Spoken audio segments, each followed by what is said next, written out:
નમસ્કાર દોસ્તો, વિડીયોમાં ફરી એક વખત તમારું સ્વાગત કરું છું। 2022 ગુજરાત વિધાનસભાની ચૂંટણીમાં આમ આદમી પાર્ટીના 5 ઉમેદવારો ચૂંટાઈ અને ધારાસભ્ય બન્યા હતા। એમાંના એક ધારાસભ્ય તો ભારતીય જનતા પાર્ટીના હાથે વેચાઈ ગયા, પોતાની પાર્ટી સાથે દગો કરી અને ભારતીય જનતા પાર્ટીમાં જોડાઈ ગયા। એટલે એમની તો આપણે વાત કરવી જ નકામી છે। હવે પાછળ બચ્યા 4 ધારાસભ્યો। એમાં એક જ ધારાસભ્ય ચેતર વસાવા વારંવાર આ સરકારને સવાલ કરે છે, જનતા માટે લડે છે, ગરીબ મજબૂર લાચાર જનતા માટે લડે છે। અને બીજા 3 ધારાસભ્ય ક્યાં છે એ તો રામ જાણે, એ લોકો શું કામ કરે છે એ પણ મારો રામ જાણે। પણ જે રીતે ઈમાનદારી પૂર્વક ચેતર વસાવા પોતાના વિસ્તાર માટે, ગુજરાતની જનતા માટે આ ઘમંડી અભિમાની સરકાર સામે જે લડત આપી રહ્યા છે, એવી લડત બીજા ધારાસભ્ય કેમ નથી આપી શકતા? એમની પાછળનું કારણ શું છે એ તો ભગવાન જાણે। પણ આજે ફરી એક વખત ચેતર વસાવાએ સવાલો ઉઠાવ્યા છે, અને જે સવાલ ઉઠાવ્યા છે એ સવાલ વ્યાજબી છે। 30 વર્ષથી ગુજરાતની અંદર ભારતીય જનતા પાર્ટીની સરકાર છે, છતાં ચેતરભાઈ વસાવાનું જે કહેવું છે, સૌપ્રથમ આપણે દોસ્તો એ ચેતર વસાવાને સાંભળવા છે। પણ વિડીયો ખૂબ શેર કરવો પડશે, કારણ કે દરેક જનતાને જાગૃત કરવી એ દરેક નાગરિકની ફરજ છે। માટે ચેતર વસાવાએ જે વાત કરી છે, ભારતીય જનતા પાર્ટી પર જે આક્ષેપો લગાવ્યા છે, હાલ તમે પણ જાણો છો કે ગુજરાતની અંદર, આમ તો સમગ્ર ભારત દેશની અંદર, આજે જ મેં કંઈક સવારે વાંચ્યું હતું કે દર 1 કલાકે 4 બળાત્કાર થાય છે। વિચાર કરો તમે, દર 1 કલાકે સમગ્ર ભારતની અંદર 4 બળાત્કાર થાય છે। ત્યારે આ વાતને લઈને ચેતર વસાવાનું શું કહેવું છે? ડ્રગ્સ, ચરસ, અફીણ, ગાંજા જેવા વેપલાઓ ગુજરાતની અંદર ઘૂસી જાય છે, ત્યાર પછી યુવાનો સુધી આ બધું પહોંચે છે। તો આ વાતને લઈને ચેતર વસાવાએ જે ભારતીય જનતા પાર્ટી પર આક્ષેપો લગાવ્યા છે, સૌપ્રથમ આપણે ચેતર વસાવાને સાંભળી લઈએ। સભાનું 5મું સત્ર એટલે ચોમાસું સત્ર આજે મળી રહ્યું છે, ત્યારે માત્ર 3 જ દિવસનું સત્ર બોલાવવામાં આવ્યું છે। આજે ગુજરાતમાં એવા કેટલાય પ્રશ્નો, સમસ્યાઓ આજે ઊભી છે, છતાંય આ સત્ર દરમિયાન તારાંકિત પ્રશ્નોની મુદત આપવામાં નથી આવી। સાથે સાથે માત્ર કોરમ પૂરું કરવા માટેનું જ આ સત્ર બોલાવ્યું હશે એવું અમને લાગી રહ્યું છે। કેમ કે આજે ગુજરાતમાં તમે જોઈ લો, દિવસે ને દિવસે કરોડો રૂપિયાના ડ્રગ્સોના સમાચારો આવે છે। સાથે સાથે ટેટ પાસ ઉમેદવારોના પ્રશ્નો આજે કાયમી શિક્ષકની ભરતીને લઈને છે, વનકર્મીઓ આજે આંદોલન કરી રહ્યા છે। આજે અમે જ્યારે ગાંધીનગરમાં આવ્યા તો અમને તો એવું લાગ્યું કે આખું ગાંધીનગર પોલીસ છાવણીમાં ફેરવાઈ ગયું છે। કેમ સરકાર આટલું બધું ડરે છે? ગુજરાતની જનતાનો અવાજ કેમ દબાવવામાં આવે છે? સંવિધાનિક અધિકારો કેમ દબાવવામાં આવે છે? ત્યારે આજે ગુજરાતમાં હોય કે આદિવાસી વિસ્તારમાં હોય, ખાનગીકરણ દિવસે ને દિવસે વધતું જાય છે। શાળાઓમાં શિક્ષકો નથી, ઓરડાઓ નથી, અને એકલવ્ય જે મોડલ શાળા છે એમાં 12થી શિક્ષકોની ભરતી થાય છે। એવા અનેક સમસ્યાઓ, પ્રશ્નો છે। તો તે ડબલ એની જમીનોના કૌભાંડો આજે દિવસે ને દિવસે બહાર આવે છે।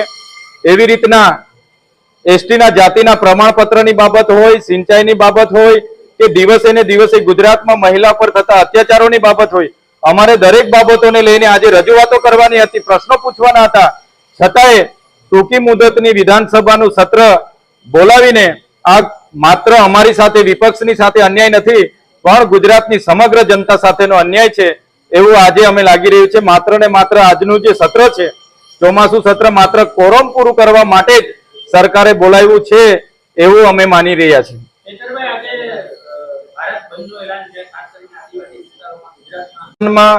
અનુસૂચિત જાતિ અને અનુસૂચિત જનજાતિનું જે આરક્ષણ છે, એ આરક્ષણમાં એમણે ચુકાદામાં કીધું કે ક્રિમિનલ પદ્ધતિથી રાજ્યની સરકારો આનું વર્ગીકરણ કરીને એની જે પણ પેટા જ્ઞાતિઓ છે એ રાજ્ય સરકાર નક્કી કરીને એનો અધિકાર જે એમને આપવામાં આવ્યો છે, ત્યારે બંધારણનો આર્ટિકલ 341, 342 નું આમાં ઉલ્લંઘન થાય છે।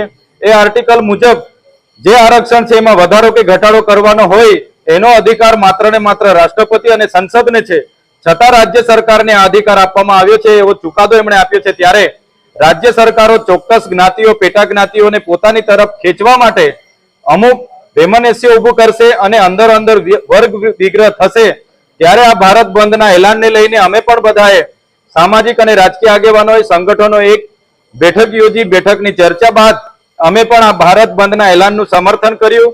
અંબાજીથી ઉમરગામ સુધીના આદિવાસી વિસ્તારોમાં અમે બંધનું એલાન આપ્યું છે અને એને આદિવાસી સમુદાય અને તમામ વર્ગ સમુદાયના લોકોએ આજે અમને સમર્થન આપ્યું છે અને આજે અંબાજીથી ઉમરગામ સુધીના તમામ જિલ્લા તાલુકાના મથકો બજારો આજે સજ્જડ બંધ છે. આ જ અમારી એકતા છે. આવનાર દિવસોમાં જ્યારે પણ સંવિધાન અનામત બચાવવાની વાત હશે આવી જ એકતા આવનાર દિવસોમાં પણ અમે બતાવીશું.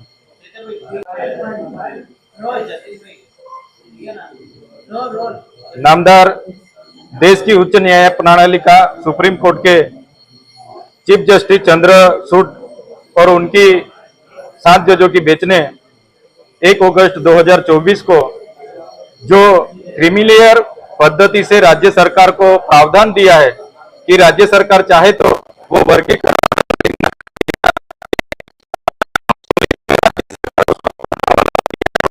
ये संविधान मूलभूत सिद्धांतों का उल्लंघन है, जिससे आर्टिकल 341 आर्टिकल 342 का उल्लंघन होता है और ये जो जजमेंट है वो गैर संवैधानिक जजमेंट है. पूरा एसटी और एससी समाज पूरे भारत में बंद का ऐलान दिया हुआ है. गुजरात में भी हमारे सामाजिक राजकीय तमाम समुदाय के लोग हमारी एक बैठक हुई. उस चर्चा के बाद हमने भी गुजरात में बंद का ऐलान दिया है. वो बंद का ऐलान के लेके आज अंबाजी से उमरगाम तक पूरे तहसील और डिस्ट्रिक्ट के तमाम टाउन आज बंद है. इस आदिवासी समुदाय हो, एससी समुदाय और तमाम समुदाय के लोगों ने आज जो हमको सहकार दिया है, हमारी एकता बताई है, सबको हम आपके जरिए धन्यवाद देते हैं. और आने वाले दिनों में जब भी संविधान की बात होगी, आरक्षण की बात होगी, ऐसे ही हम एकता दिखाते रहेंगे. તો હું કહેવા માંગુ છું ભારતીય જનતા પાર્ટીની સરકારને અને ગુજરાતની જનતાને, તમે પણ જાણો છો, સરકાર પણ જાણે છે, પોલીસ તંત્ર પણ જાણે છે, આ બધું જ આપણી નજરની સામે થાય છે, છતાં કેમ કોઈ બોલવા માટે તૈયાર નથી. ચલો કદાચ તમને ડર લાગતો હોય, તમે ન બોલી શકો સરકાર સામે, પોલીસ સામે, કાનૂન સામે, તો જ્યારે ઇલેક્શન આવે છે ત્યારે તો તમે જાગૃત બનો કે 5 વર્ષની અંદર તમે જે ઘટનાઓ જોઈ, જે દ્રશ્ય તમે ક્યારેય નથી જોયા એવા દ્રશ્ય તમને જોવા મળ્યા છે, તો એ દ્રશ્યને જોઈને તો જાગૃત બનો કે હવે આપણે જાગૃત બનવું પડશે. આપણે નથી કહેતા કે મારી જિંદગીમાં મેં પહેલી વાર આવું જોયું. તો આજે 30 વર્ષની અંદર જે ઘટનાઓ તમને જોવા મળે છે ને દોસ્તો, એ તમે લગભગ પહેલી વાર જ જોયો છે. નરેન્દ્રભાઈ મોદી તો સુરતમાં આવ્યા ત્યારે બહુ મોટા મોટા ફાંકાઓ મારતા હતા કે બળાત્કારીઓને 5 દિવસમાં ફાંસી, 10 દિવસમાં ફાંસી, 15 દિવસમાં ફાંસી. કેટલા બળાત્કારીઓને તમે આજ સુધીમાં ફાંસી આપી? 2014 પછી તમે કેટલા બળાત્કારીઓને ફાંસી આપી છે? જવાબ તમારી પાસે કોઈ પાસે નથી, અંધભક્તો પાસે પણ નથી. એટલે બિચારા ચૂપચાપ સાંભળે છે, સહન કરે છે. એમના આકા જ્યારે આવે છે ત્યારે ફાંકા ફોજદારી કરીને વયા જાય છે. છતાં અંધભક્તોની આંખો કેમ નથી ઉઘડતી? વિચાર કરવા જેવી વસ્તુ છે. આ લોકોને ચૂંટણી સમયે હિન્દુ મુસ્લિમ કરીને એવું ગાજર આ લોકો ભટકાવી દે છે કે સાલા 5 વર્ષ સુધી બિચારા ડરના માહોલમાં જ જીવે છે. જાગૃત બનવું હોય તો પણ નથી બની શકતા. માટે સમજદાર લોકોને જાગૃત બનવાની ખૂબ જરૂર છે દોસ્તો. ગુજરાતની અંદર અત્યારે ન જોયું હોય એવા કાંડો આપણને જોવા મળે છે. જો આ કાંડો જોઈને પણ આપણે જાગૃત ન થઈએ ને તો આપણે ફક્ત એક રોબોટ છીએ, બીજું કંઈ નથી. વિડીયો વધુમાં વધુ શેર કરો, દરેક લોકો સુધી પહોંચાડો. પસંદ આવ્યો હોય તો લાઈક કરવાનું ભૂલશો નહીં.